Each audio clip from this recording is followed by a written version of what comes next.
don't know if you can see the disgust on my face. The tom was already on the ground. He was down in there. I guess you can figure out what happened next. Gone.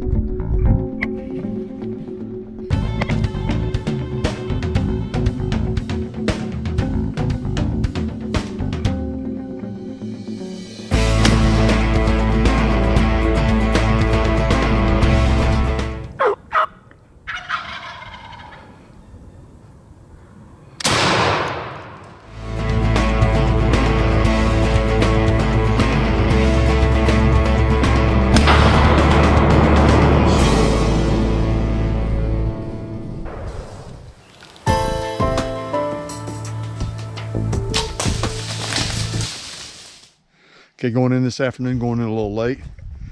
May have about an hour's worth of daylight left. The theme is no camo. I'm gonna start a video series called the No Camo Series. As you can see, I've got old dirty blue jeans on. Now, obviously I washed them in baking soda so they don't have any scent. But I've got a camouflage walk-in shirt. But once I get to my stand, the camo shirt's coming off. I've just got a dark blue sweatshirt. And I'm gonna put on a red flannel over top of the blue sweatshirt. Hey, there were a lot of deer killed before camouflage came into popularity back in what, in the 80s? So long before that, people out in the woods with recurve, shotguns, single shots and everything else, and they had red flannel, blue jeans. Hey, our grandparents did that, and they were highly successful. I know Fred Bear did it as well. So we're gonna hike in here, try to get set up, maybe catch the last hour to 45 minutes of daylight. I'm gonna be right below a bedding area. And with the cool weather, the wind should be dropping below the bedding area. So I should be downwind from them. So hopefully when I get in there, they won't detect me.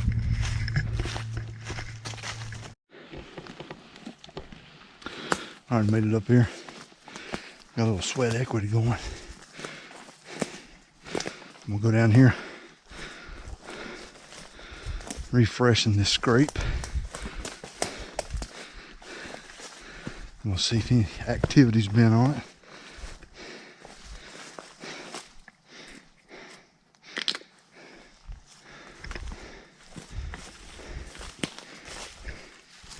There is a track in there. So just put some more in this licking branch. Put it on the leaves. I don't have my scent mine. That's another product I've got out that come out several years ago. So I'm gonna put it on the leaves.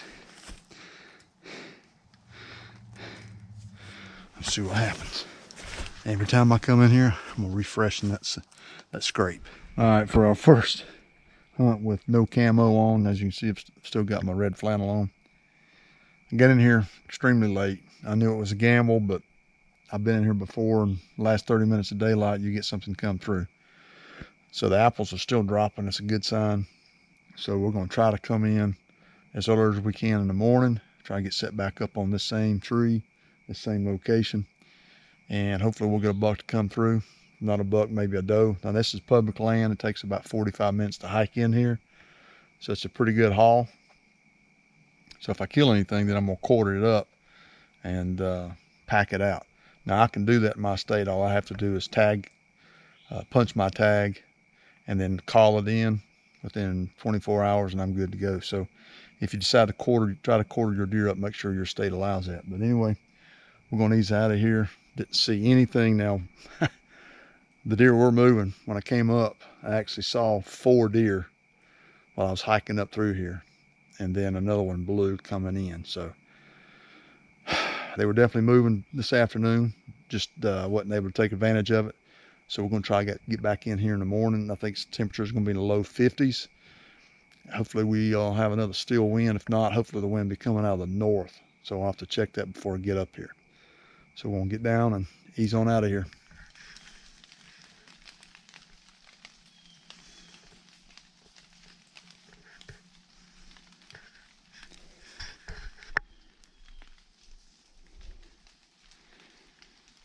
Okay, we saw that little buck come in, and he looked like a 6 point.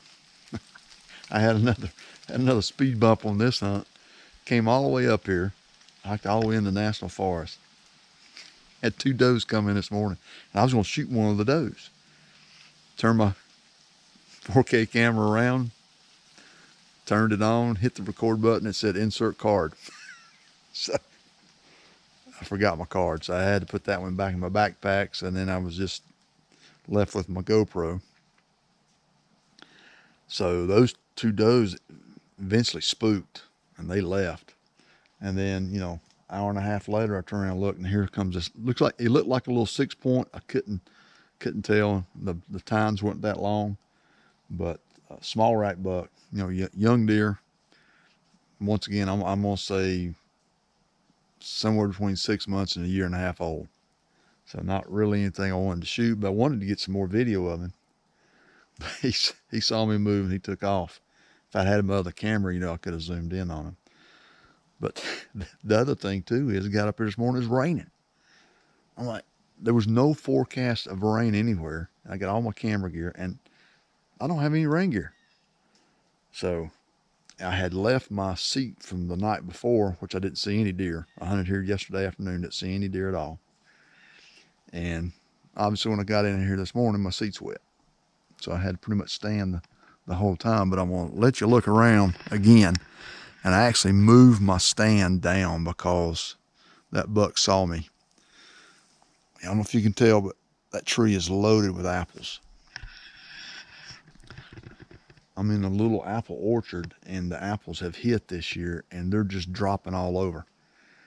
And I really hate to move. I know I spooked that deer, and I don't know if he'll come back in here. Hopefully I didn't spook him too bad, but there's got to be something bigger in here. I'm hoping, anyway. So I'm wanting to stay in here maybe a couple more days and see what happens. But the food is just too good in here. There's acorns probably 75 yards down to my left here into a holler. And then you got all this soft mass, all these apples. I just saw one drop a minute ago. I'm going to get in there and get it myself. So the temps were cool this morning. Like I said, it was raining. I got the forecast wrong. It was just, I don't know what these weather forecasters are doing. They're just trying to look too good on TV or create too much drama and figure out what they're going to name a storm. Just get the forecast right. That way, as hunters, if we're trying to plan a hunt, we can plan accordingly, take our rain gear with us. I mean, you're not going to pack it with you every day. So anyway, I'm going to get down. It's going to take me about, 30, 40 minutes to walk out. Walk out's a lot easier than to walk in because I'm going downhill. This is a good area. It's super thick in here, like I said. And I've got that area up there that I think there's potentially a good spot for deer to bed in. And I've been hunting this in the morning, and I was really reluctant and apprehensive about hunting it because I felt like with all this food in here, I'd probably come here and, just bust deer up. I figured they'd be in here in the afternoon feeding. But so far, it's not been too bad. So I'm gonna keep trying to hunt it in the morning. I've seen 2 bucks so far, a little 4-point, and now that little 6-point. So if they keep getting bigger, maybe we'll get a shot at something.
As you can see, I'm not wearing any camo. This is my no camo series.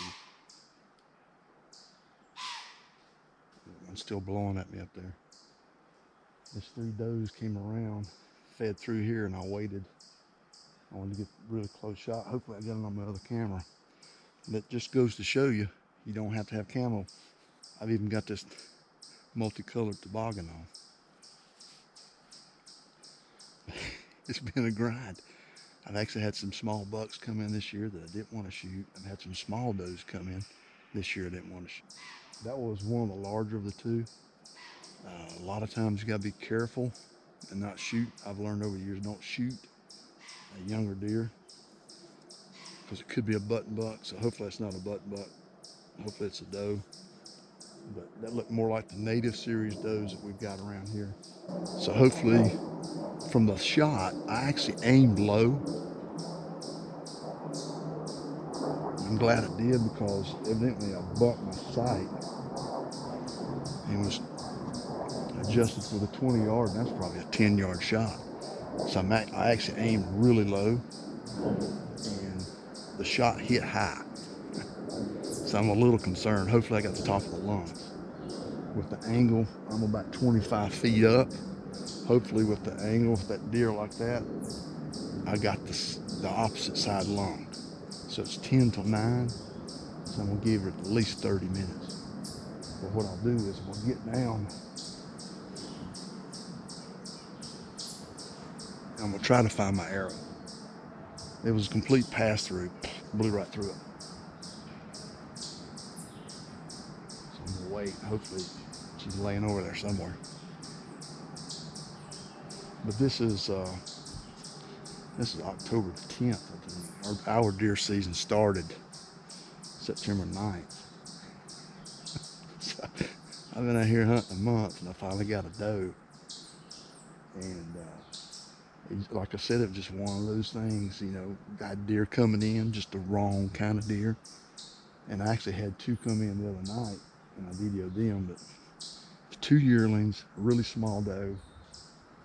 And I looked at the other deer and I think they were twins, but I identified him as a buttonhead. I could barely see the buttons. They actually, I thought they got wind of me because they circled around below me, and I'm downwind. Got a lot of acorns in there, and so I came through here and they were feeding on some. It's about 44 degrees, so I'm a little cool. Just got this flannel on and an insulated shirt underneath, but don't have any camo on my face, you know, nothing on my hands. So, you know, up here, just with the red flannel shirt, like I said, before 1970 when tree bark came out, and then the 80s when real tree and I think mossy oak came out. Most people were in the woods just like I am now. Then obviously during gun season, you had to wear blaze orange. So this goes to show you, these deer came through, and I'm 10 to 12 yards away and made that shot on that doe. So just because you don't have camo doesn't mean you can't go in the woods and be successful. This is the no camo series, and we got a deer. Now, you know, killing a doe, a lot of people will think, oh, big deal, but it's important. I mean, for several reasons, and I'm gonna just list a few, but I'm not gonna go in order of priority or anything like that. But I think number one, for the hunter, it builds confidence. If you can get you a deer early, it builds the confidence in your shooting. I mean, you've done the target practicing all year, but there's a big difference between shooting at a 3D target in your backyard versus, you know, the real life situation. So it gives you confidence in your shooting, gives you that practice, gives you experience, you know, all those things. And at the same time, it helps balance the herd. And now I'm evening out the buck doe ratio, because if you want a really intense rut, you need to have some competition. I mean, if you're hunting in an area like I hunt in public land, and you know it's 8, 9, 10 to 1 ratio, for every 10 does there's 1 buck. It's even greater than that when you're looking at a mature buck. So if you can get that ratio down, you know, more even, where it's ideally it'd be 50-50, then the buck's got to compete, the buck's got to go and search. But when they're outnumbered 10 to 1, like I said, or you know, 7 to 1, whatever it may be, by the time the rut comes in, does start coming to estrus, They go breed one doe, there's another doe already in the estrus again.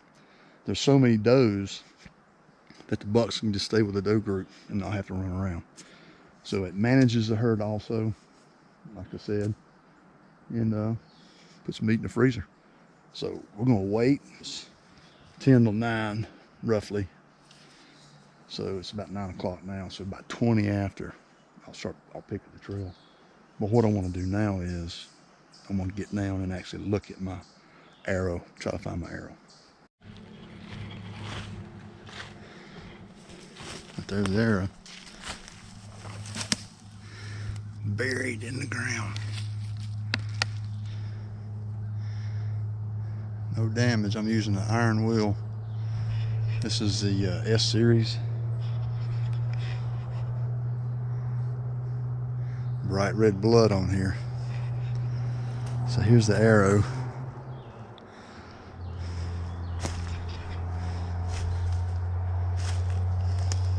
Oh wow, check it out. We got a blood trail. So like I said, I'm gonna wait 30 minutes. Based on the blood, there's no liquids on it. Like I said, I was aiming for the heart. You can see bright red blood there. And I shot a few inches high, so I'm hoping I got the top of the lungs. I'm pretty confident that I got the far lung, so we'll just have to wait and see. So I'm gonna get all my gear together and give this doe enough time to expire, but it looks like my broadhead's still in good shape. I definitely like a pass-through shot. Just more confidence that you made a good hit on the deer, especially when you got, this bright red blood like I've got right here. You got to think about it. You're going through tissue, and that tissue has a tendency to close back up. All right, and if your arrow is stuck in there, it's got something to adhere to. But once you go through, then you got more opportunity for a better blood trail. The deer's bleeding on both sides versus just one side. Plus, you get to reuse your arrow. My fletching's in good shape, which I'm surprised because I actually fletched this arrow, and my broadhead's in good shape. So let's get back down here and get our gear together, and then we'll hopefully be 30 minutes. We'll pick up the trail.